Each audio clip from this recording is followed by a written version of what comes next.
Croissance agricole et sécurité alimentaire en Afrique, c'est le thème du forum Malabo-Montpellier ouvert ce 12 décembre à Cotonou. Cette réunion d'une journée qui succède au panel de Montpellier créé en 2010 a réuni 13 pays d'Afrique avec 17 éminents experts africains et européens issus de plusieurs domaines dont l'agriculture, l'élevage et la nutrition avec thème central de discussion, les stratégies destinées à vaincre la faim et la malnutrition en Afrique. Présent à ce forum qu'il a co-présidé avec le ministre béninois du Plan, le vice-président du Malawi, Dr Klaus Chilima, a souligné l'importance pour les pays africains d'investir davantage dans l'agriculture et de lutter contre les produits alimentaires contrefaits. Il a par ailleurs invité à des efforts conjoints pour que l'Afrique puisse se nourrir elle-même et quitter les sentiers battus de l'importation. Le Bénin, qui porte un grand intérêt aux résultats des échanges de ce forum, a par la voix de son ministre de l'Agriculture mis l'accent sur son importance.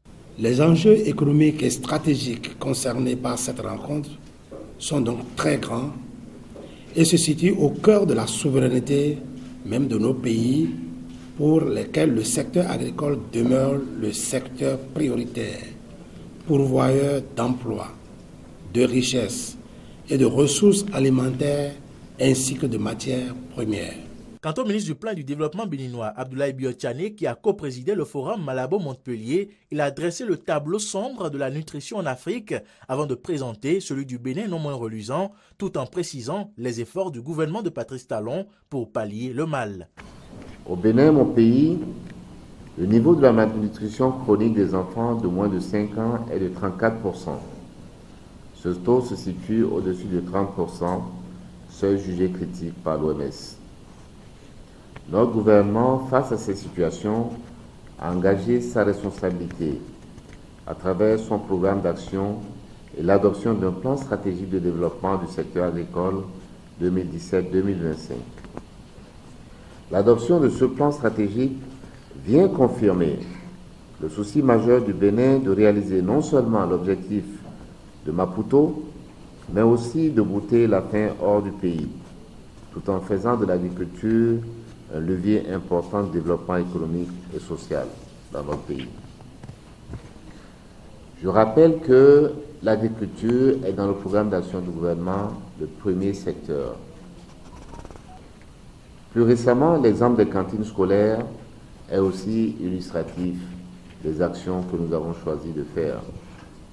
Ces ressources ont été multipliées par 7, passant de 1 milliard à près de 7 milliards par an, depuis la rentrée scolaire récente. Le projet va être amplifié pour passer de 31% d'impact à 51% à la prochaine rentrée scolaire. Ce forum a été l'occasion pour les différentes autorités africaines de saluer les efforts des pays du continent, à l'instar du Togo et du Rwanda, qui sont parvenus à réduire de 40 voire 50% le nombre de personnes sous-alimentées, celui d'enfants émaciés et souffrant de retard de croissance entre 2000 et 2016.